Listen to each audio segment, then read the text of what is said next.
What's up guys, it's King Chillington. This is my first video and this is what if Deku was Superman. Please like and subscribe and let's get into the video. Inko Midoriya was driving down a dirt road, lost in thought. It had been a week since she had fought a brutal villain named Muscular. The deranged transformation villain had killed Black Canary, the hero she was a sidekick to, but not before she shattered his eardrums. Even so, he was still standing, but Inko was able to attract dozens of steel beams to hold him in place until All Might, the number one hero, arrived and was able to put Muscular out of commission. But it came at a cost.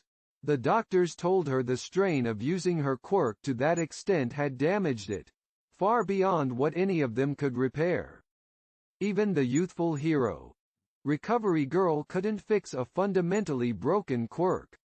Inko could still use her quirk, Attraction, but it was relegated to small objects like mugs from now on, effectively ending her career as a sidekick. Inko didn't mind. Making sacrifices was a part of a hero's job. What she did mind, however, was that while she was in a coma, her boyfriend Hisashi had seen fit to take a job in America, leaving immediately. He left a note on her bedside explaining that he could make more money in America, but Inko couldn't help but wonder if he left because she was, for all intents and purposes, quirkless. He had voiced his disdain for those without quirks in private, but quickly shut up at Inko's glare. Her mother had been quirkless, and she was the kindest person she ever knew. Inko was ripped from her thoughts by the sound of a meteor tearing through the sky, coming straight at her. She yelped and swerved her car out of the way before it slammed into where she had just been, bouncing twice before ripping a deep trench in the earth. In the crater, it already started cooling. Inko sat there, shocked at the near miss. Should I report this to someone? She thought as she got out of her car, staring at the meteor. Except it's not a meteor, she realized as she drew near. The thing that had almost killed her was unlike anything she had ever seen before. Sleek and curved with a powerful-looking thruster in the back, it was no doubt some kind of spacecraft or missile. It hadn't blown up yet, so Inko assumed it wasn't the latter. Even still, she stiffened into a fighting stance out of reflex as the presumed craft hissed out steam, before opening by the sound of a meteor tearing through the sky, coming straight at her. She yelped and swerved her car out of the way before it slammed into where she had just been, bouncing twice before ripping a deep trench in the earth. In the crater, it already started cooling. Inko sat there, shocked at the near miss. Should I report this to someone? She thought as she got out of her car, staring at the meteor. Except it's not a meteor, she realized as she drew near. The thing that had almost killed her was unlike anything she had ever seen before. Sleek and curved with a powerful-looking thruster in the back, it was no doubt some kind of spacecraft or missile. It hadn't blown up yet, so Inko assumed it wasn't the latter. Even still, she stiffened into a fighting stance out of reflex as the presumed craft hissed out steam, before opening at the front. It was then that Inko decided to call someone. Before she left the hospital, All Might had come to her bedside. She smiled at the memory. Despite his prowess on the battlefield, the man was a gentle giant. They talked for a while about her predicament, and he had awkwardly given her his phone number, telling her to call him if she ever needed something. With a grin and a "goodbye, Miss Midoriya," he was off, no doubt to save another village. She opened her phone and clicked on his contact, starting a message. Inko. Hey, can you come to me? I've found something strange. All Might. Of course, Miss Midoriya. I am on my way now. Inko chuckled, wondering how he managed to convey his same loud voice in a text before she walked to the front of the mysterious craft. What she found in it shocked her. In the rocket that nearly killed her, was a child. A child with luscious dark green locks and freckled cheeks, fast asleep in a pile of black blankets. Inko stared at it, wondering how it got here. It kind of looks like me, she thought idly. Her motherly instincts took over as she reached into the craft and picked up the dozing child. He was damp and cold, as if he had been covered in ice. I wonder if it's a girl or a boy. She moved some of the cloths. Definitely a boy. Inko held the baby in her arms, noting that he seemed heavy for his size. What was he doing in this thing? She wondered before a crash jostled her out of her musings and she spun around. All Might had arrived from their thoughts by an explosion that rocked the house.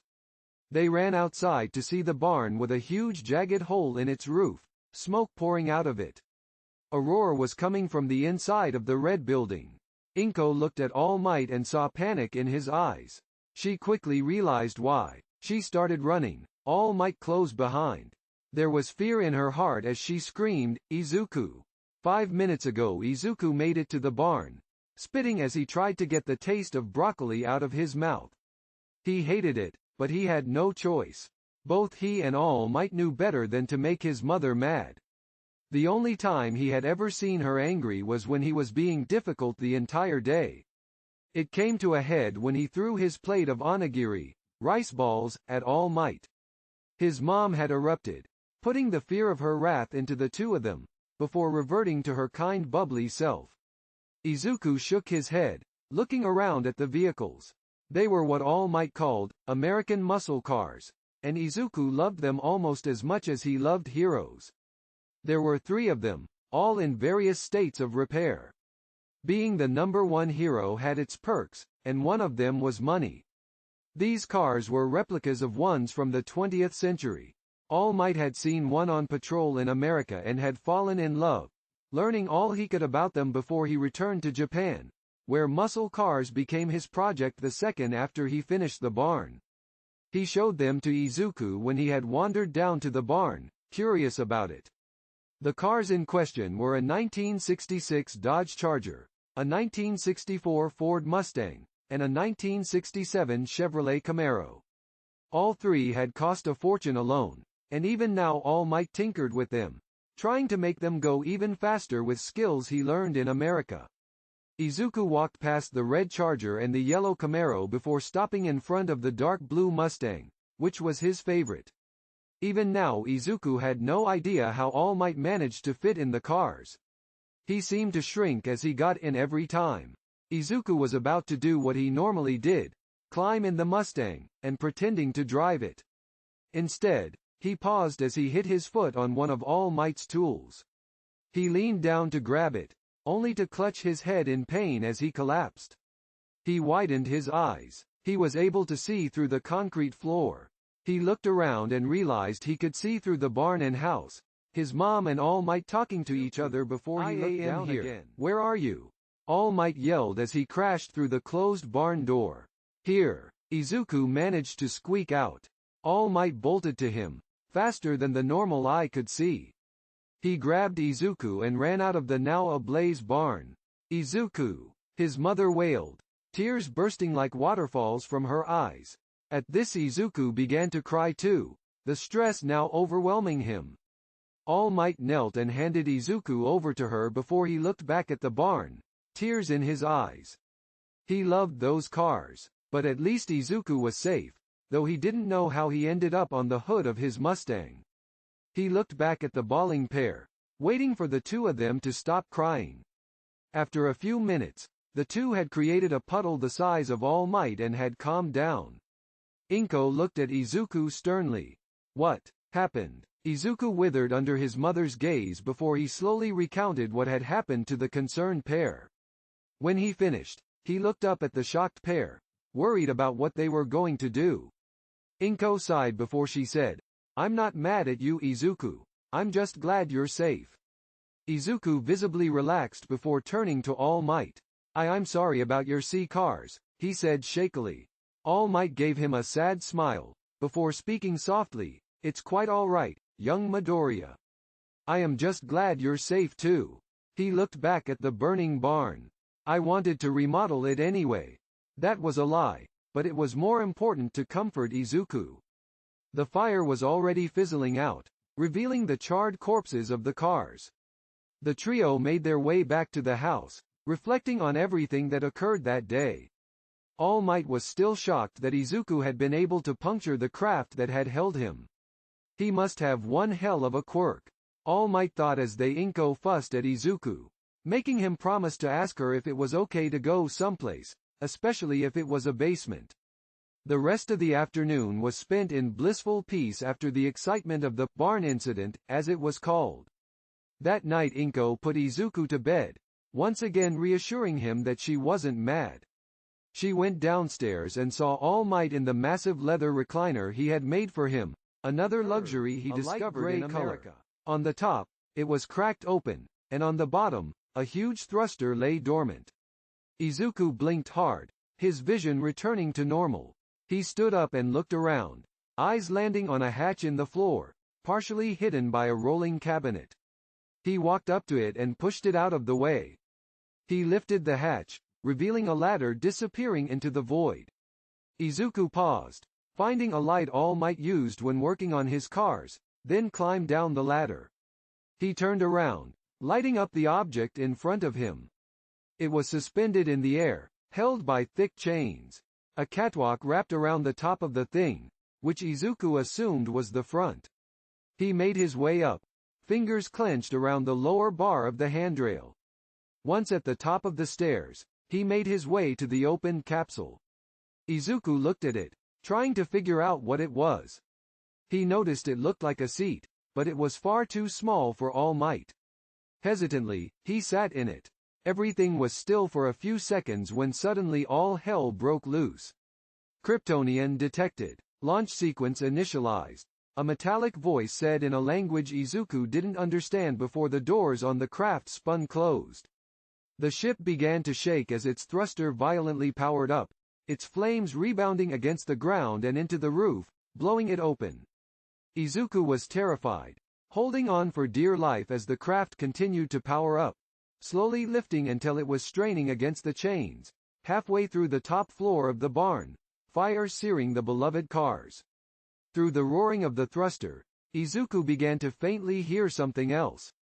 Izuku! Izuku! Izuku! His head shot up. It was his mom. She was worried about him and probably mad. Determination seized his fear and overwhelmed it, and Izuku made a fist with his hand. He slammed his fist against the shell, cracking it. He did it again, making the hole larger, and leapt out of the ship, surprising himself with his strength. He fell on the hood of the Mustang, denting it, and the craft hovered for a moment before it landed with a thud in the barn's basement, cracking the scorched floor. Izuku sat up shakily, eyes as big as saucer plates as they looked at around at the burning. If you want more, make sure you hit the like button. I will need one like to continue to part 2 lol.